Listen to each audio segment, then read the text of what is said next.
E aí, meu amigo e minha amiga do universo físico, aqui é o Lucas do Universo Gato para mais um vídeo. E no vídeo de hoje vamos dar continuidade no episódio 6 dessa série de Machine Learning. Como a gente viu no último vídeo, a gente aprendeu a como trabalhar com regressão linear múltipla, ou seja, você tem dezenas de variáveis independentes e elas se juntam para definir o valor da variável dependente y. Por exemplo, você pode criar um modelo onde você define variáveis independentes como custo de, vamos supor que sejam empresas, né?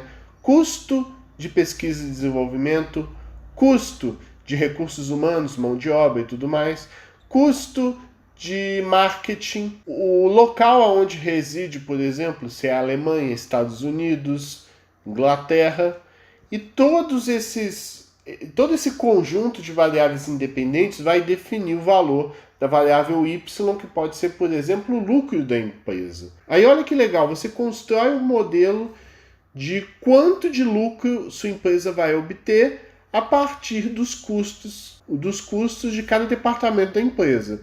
É claro que essa estimativa não vai ser perfeita, mas é uma projeção bem interessante para você mostrar, por exemplo, numa reunião de negócios, para convencer seu chefe de alguma coisa, para convencer alguém de alguma coisa. Só que o que acontece? À medida que você vai introduzindo variáveis no seu modelo, isso não necessariamente se reverte em um bom resultado. Por exemplo, como é que você sabe se uma variável independente xi realmente faz alguma diferença no valor final y da variável dependente? E se, por exemplo, os custos de marketing não influenciam em nada no resultado final? Como é que você sabe disso?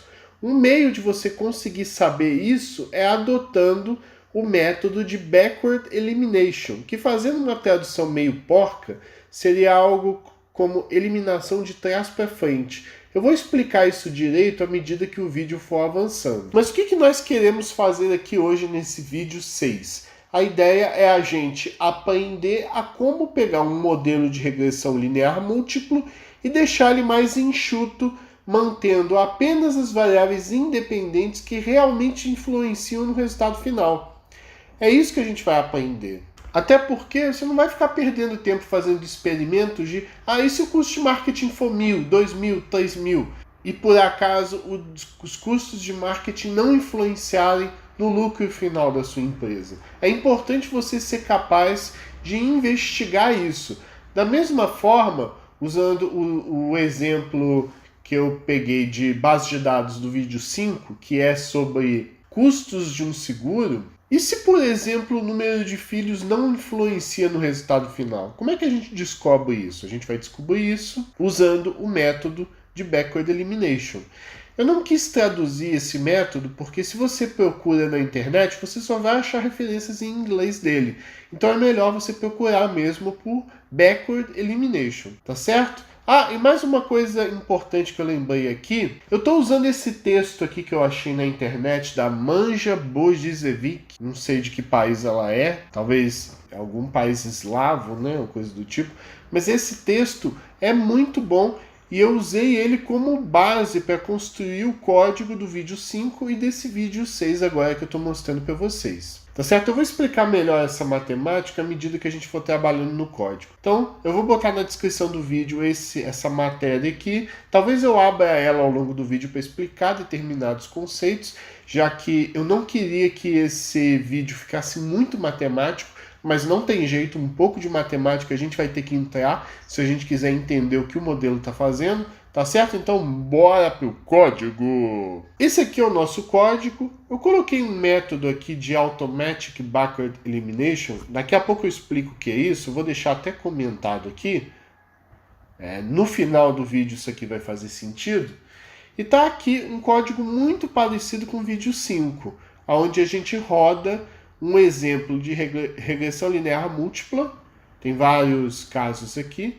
Deixa eu comentar isso aqui também, não vou usar isso aqui agora. Então o que acontece? Você está computando sua regressão linear múltipla, mas o que nós vamos fazer? Vamos até comentar isso aqui também. Vamos fazer o seguinte, aplicamos todo o pré-processamento que a gente já está habituado a aplicar. Aqui embaixo, aí eu vou até pegar isso aqui emprestado. Aqui embaixo, vamos introduzir aqui Compute Multiple Linear Regression with Backward Elimination. Então a gente vai computar a nossa regressão linear múltipla aí com esse Backward Elimination. E bom, vamos entender isso aqui, né? Para a gente entender isso daqui, precisamos definir esse método. Então vamos definir esse método aqui em cima. Não preciso chamar de X-train e Y-train, tá? Para você treinar o modelo de regressão linear com Backward Elimination, você precisa de um X e um Y qualquer. Vamos usar o conjunto de dados de treino para isso. Como a gente pode observar aqui embaixo, a gente está chamando passando X-train e Y-train como parâmetro para o método de Backward Elimination. E aí, pessoal, para isso aqui funcionar, nós vamos precisar introduzir uma biblioteca nova, que é a Stats Models, porque a sklearn não tem esse método de Backward Elimination aí. Então a gente precisa recorrer a uma outra biblioteca para isso. Então a gente vai importar a Stats Model Fórmula API. Essa biblioteca Stats Models tem o Backward Elimination que a gente vai usar. Na verdade, ele tem algumas informações estatísticas muito valiosas quando a gente vai aplicar o Backward Elimination. E bom, para a gente continuar, agora a gente vai ter que voltar àquela matéria ali para a gente entender um negócio. Bom, pessoal, eu não apresentei essa matemática antes porque eu não achei necessário, mas agora vai ser. A regressão linear consiste em você construir uma reta que aproxima melhor um conjunto de pontos. Então, você vai basicamente construir uma reta. Uma reta vai ser um y em função de um x qualquer. E a fórmula da regressão linear simples que a gente aplicou é basicamente isso aqui. Y igual a B0 mais B1 x1. O x1 vai ser a nossa variável independente x. No caso, por exemplo, da base de dados do ScienceVlogs Brasil que eu utilizei, se eu não estou enganado, o xi era o meu total de inscritos. E o meu y, minha variável dependente, era o número de visualizações. Então, você vai ter coeficientes b. Esse b, o método de regressão linear, ele vai computar qual que são os melhores conjuntos de coeficientes b0 e b1 para o conjunto de dados que você tem. E a regressão linear basicamente muito parecido com a regressão simples, com a diferença que você tem muitas variáveis independentes. Você vai ter a variável independente x1, x2, x3, x4. Vai ser o número de colunas do seu modelo. Aí vamos entender quem são os x desse exemplo que eu estou usando agora de seguros. Eu vou abrir aqui a base de dados. Então essa aqui é a nossa base de dados. A gente vai ter, por exemplo, x1 vai ser minha idade, x2 vai ser esse BMI que eu não sei o que é, x3 vai ser o total de filhos que o cliente tem, no caso. E aí que começa a ficar interessante. Região. Região é uma variável categórica. Pode ser sudeste, sudoeste, nordeste ou noroeste, nesse meu exemplo aí. Aí vocês lembram que a gente usa as dummy variables. Seria algo como variáveis bobinhas, né? Que a gente usa para associar cada região com um número binário. Por exemplo, o sudoeste pode ser 100, o sudoeste pode ser 010, o nordeste pode ser 001 e o noroeste pode ser 000. Então a região ali vão ser 3 colunas. Então vão ser 3 coluninhas aí, que pode ser, por exemplo, o x4, o x5 e o x6. Essas 3 colunas vão permitir que qualquer cliente seja associado a uma das 4 possíveis regiões. E o meu y vai ser o custo que a pessoa vai ter com esse seguro. Só que aí vem uma coisinha interessante. Esse B0 aqui, ele vai aumentar o grau de liberdade que minha reta vai ter. Esse B0 é introduzido automaticamente na sklearn. Mas no Stats Model você não tem esse B0. A Stats Model ela vai construir uma reta, por exemplo, y igual B1x1 mais B2x2 mais B3x3. até B6X6, que é o caso do meu exemplo aí do seguro. Pois bem, e o B0? O B0 a gente tem que introduzir na mão para a gente ser capaz de produzir a reta mais completa possível, que melhor aproxima o meu conjunto de dados. É importante enfatizar que, por ser uma reta, ele não vai aproximar da melhor forma possível. Então você precisa desse B0 para você construir a melhor reta possível. Dito isso, para a gente introduzir esse B0, a gente vai ter que introduzir na mão uma coluna de valores constantes, 1 no meu x. Então eu estou inserindo em x, na posição 0, ou seja, na coluna 0, uma coluna cheia de 1s, que vai ser o meu B0. E x1 indicando que é uma coluna. Então é como se eu tivesse introduzindo um B0x0, onde x0 é sempre 1. Então a gente introduz no nosso modelo esse B0. É dessa forma que isso funciona. Tá certo?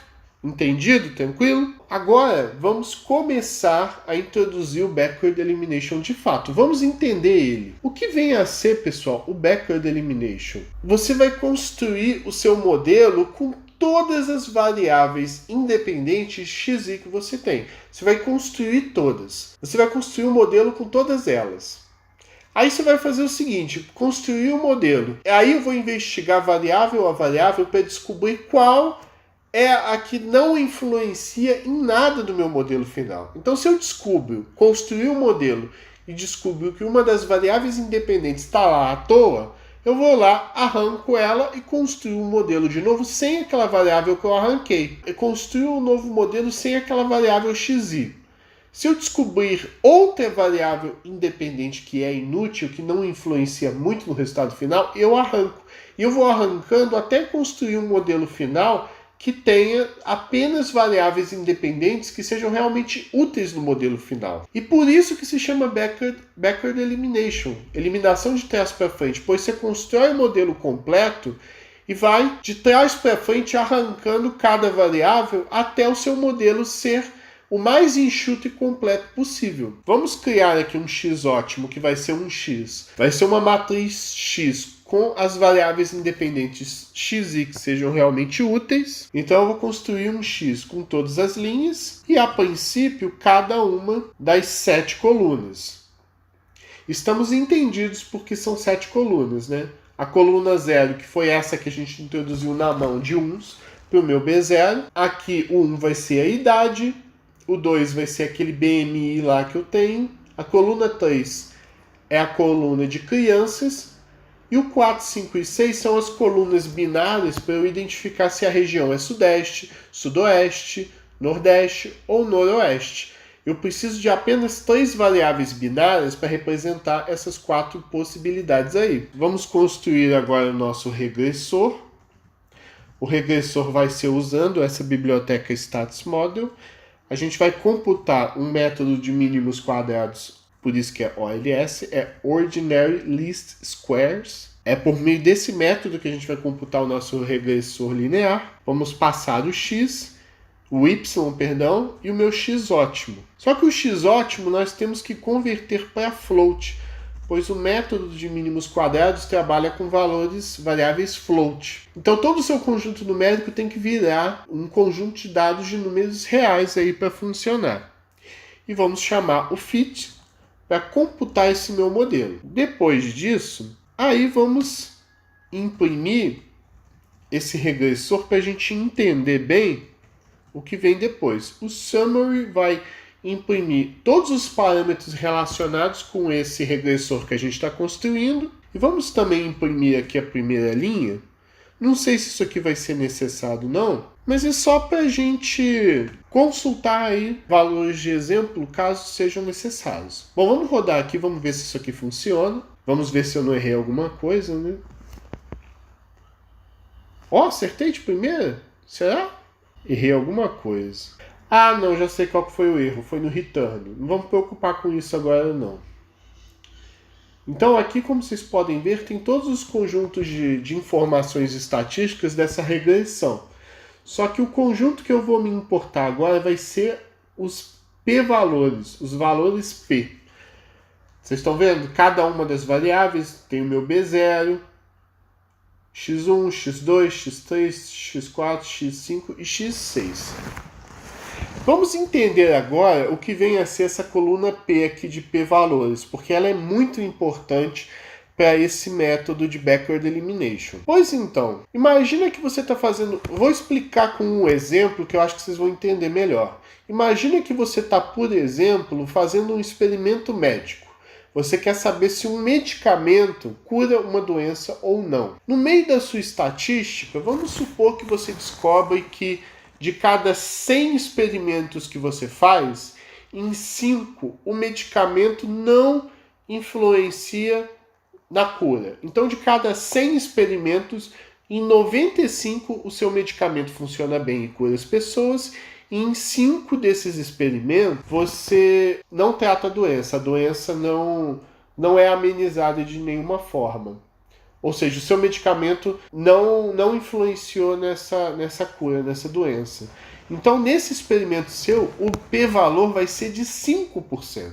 O p-valor está muito associado com um conceito que a gente chama de hipótese nula. A hipótese nula está tentando verificar se existe relação de causa e efeito entre duas coisas. Não é que nesses 5% o medicamento não curou direito ou coisa do tipo. Nesses 5%, o medicamento não tem qualquer influência, não tem qualquer relação com a cura. Então o p-valor quer investigar isso, se as suas variáveis estão correlacionadas uma com a outra. E assim sendo, se o seu p-valor for... Aí voltando agora para Machine Learning. Eu ainda vou fazer um vídeo explicando melhor o que realmente é o p-valor. Eu queria fazer uma série sobre estatística. Um dia eu ainda vou fazer. Mas no contexto aqui de Machine Learning que a gente está estudando agora, o p-valor vai me indicar o seguinte. Se uma variável x, y, tem um p-valor alto, significa que ela influencia muito pouco ou quase nada no seu y final. Então a gente vai arrancar as variáveis x, y que o p-valor for alto, maior que 5%. 5% é um bom valor para você, é um bom critério para você saber se uma variável deveria ou não estar no seu modelo. Dito isso tudo, vocês podem observar bem que no B0 o p-valor supera os 5%, ou seja, 0,005. Então, aparentemente, a constante B0 é uma boa para a gente arrancar fora do nosso... Nesse caso aqui vale a pena, tá? Mas assim, não é que em qualquer conjunto de dados isso vai acontecer. Os valores de p-valor estão associados ao conjunto de dados que você está trabalhando. Mas a gente não vai arrancar qualquer um, a gente vai arrancar a variável que tem o maior p-valor. E como vocês podem ver aí, o x5, que é uma das minhas dummy variables associadas à região, uma delas não tem muita influência no resultado do modelo final. O valor P dela está muito alto, então a gente vai arrancar a x5. Nem precisei desse x ótimo aqui por enquanto não, mas mais para frente eu vou precisar. Bom, então o que nós vamos fazer?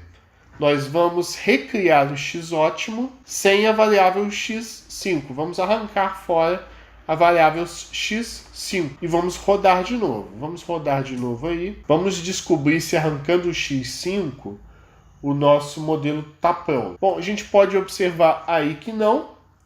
A nova variável x5, que é o meu 6, ali é a minha coluna, minha quinta coluna agora, coluna 6, que é a última dummy variable, está com 0,3, muito acima de 0,05. Então nós vamos arrancar a coluna 6. Então a gente volta aqui, arrancamos a coluna 6 e rodamos novamente.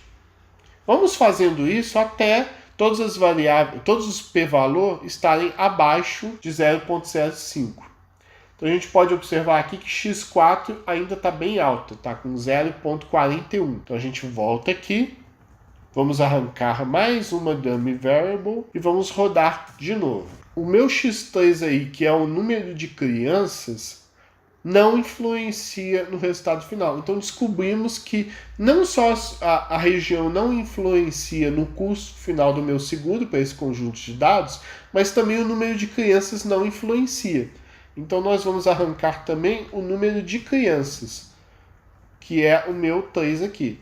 Sobrou a coluna constante que a gente introduziu, sobrou a idade da pessoa e sobrou aquela coluna BMI que eu não sei o que é.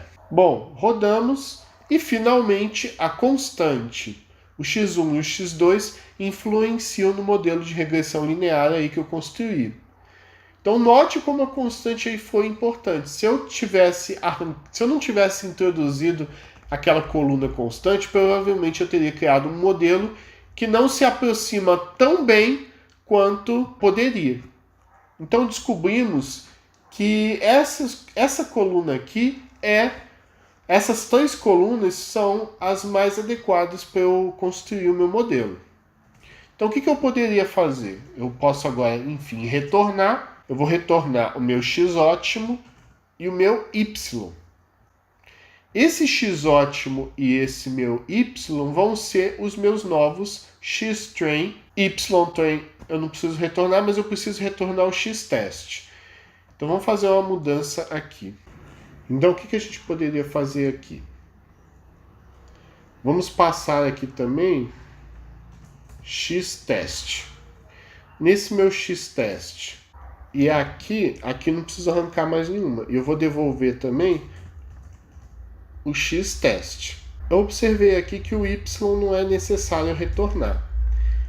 Então, o meu backward elimination vai construir um modelo bem mais enxuto tanto para o meu x-train quanto para o meu x-test. E agora eu posso construir a minha regressão linear aí, múltipla, só com essas colunas que realmente são úteis. Vamos rodar aí só para a gente ver o desempenho. Ah, só mais uma coisinha. A gente não precisa mais imprimir. Então a gente pode comentar essas impressões aqui que a gente faz. Vamos comentar aqui tudo. Ah, eu esqueci uma coisinha. Eu tenho que passar aqui x-test também. Então vamos fazer o seguinte aqui. Vamos construir um x-test com apenas as colunas de x que realmente são usadas no modelo final. Beleza, construímos o modelo aí, ele computou razoavelmente rápido. Vamos ver se isso influencia no resultado final, no erro. Vamos ligar esse laço aqui. Vamos ver se vai ter muita diferença entre o que o meu modelo está predizendo e o resultado final. Bom, ele pegou um caso aqui um tanto extremo, que deu uma diferença de 17 mil. Vamos ver outros casos aí. Aqui ele já achou que a diferença entre o que o modelo predisse e o valor real de seguro que a pessoa paga, a diferença foi de $2.000. Aqui deu uma diferença ele praticamente acertou a diferença de $153 entre o que a pessoa, o que o modelo prediz que ele deveria pagar e quanto ele paga de fato. Aqui deu uma diferença de 7 mil. O que acontece? A regressão linear ela erra muito, pois você aproxima em uma reta. Quando a gente estudar outras formas de regressão, como a regressão polinomial, eu espero que esse conjunto aí se aproxime melhor. A diferença de erro não está muito grande em relação aos testes passados, o que mostra que nesse conjunto de dados aí, só a constante B0, a idade e aquele BMI são as únicas colunas que realmente influenciam no meu modelo final. É isso que a gente aprende aí estudando esse modelo. Só que o que acontece, pessoal? Como vocês perceberam, eu apliquei esse backward elimination totalmente na mão. Por que eu fiz isso? Para a gente entender o que o backward elimination faz. Mas não é assim que a gente vai usar na prática. Então a gente vai comentar isso daqui. Pessoal, no meio da gravação aqui deu pau, perdi o código que eu estava fazendo, deu um monte de problema. Eu refiz aqui rapidinho só para a gente dar continuidade. Talvez vocês notem alguma diferença, né, entre essa gravação antes de dar pau e depois, mas eu procurei recriar para ficar o mais fidedigno possível. Com isso a gente consegue dar uma simplificada no método, e só para eu encerrar aqui, eu vou ligar o Compute Automatic Backward Elimination. O que esse método faz? Ele faz basicamente esse procedimento que a gente fez na mão, de verificar a variável com maior p-valor arrancar ela. Aí procura a próxima. A próxima variável independente com p-valor alto, a gente arranca. É isso que o Compute Automatic Backward Elimination faz aí pra gente. A gente pode até ligar esse print aqui para ele mostrar que coluna está sendo removida. E ele remove tanto de xtrain quanto de xtest automaticamente. Então o que a gente tem que fazer? A gente vai ter que vir aqui embaixo e vamos trocar esse Compute MLR with Backward Elimination para Compute Backward Elimination. E vamos botar aqui Compute Automatic Backward Elimination. Esse Compute Automatic Backward Elimination, ele devolve para a gente o xtrain e o xtest já enxutos direitinho para a gente usar. E passa isso para o Compute Multiple Linear Regression Model, concluindo aí o método. Lembrando que eu não posso esquecer de passar o xtest e também qual que é o limiar de p-valor que eu estou usando aí, que vai ser 0.05. A gente rodou aí e beleza. Deixa eu só interromper aqui. Ele deletou as colunas 6, 3, a nova coluna 3 que surgiu depois, coluna 0 e coluna 1. Vamos descobrir exatamente que colunas são essas que o Automatic Backward Elimination arrancou. Para isso, vamos imprimir a primeira coluna final. Vamos pegar aqui no Multiple Linear Regression Model e vamos printar, quer dizer, a primeira linha e todas as colunas. Vai imprimir a primeira linha e com isso a gente vai saber quantas colunas sobraram e que colunas sobraram. Bom, só sobrou duas colunas pelo que eu verifiquei aqui, uma é a coluna de idade e a outra é aquela coluna BMI que a gente não sabe o que é. Então, só sobreviveram essas duas colunas. A coluna de constante, a coluna B0 saiu fora, a coluna de filhos saiu fora e as dummy variables que definem a região também caíram fora.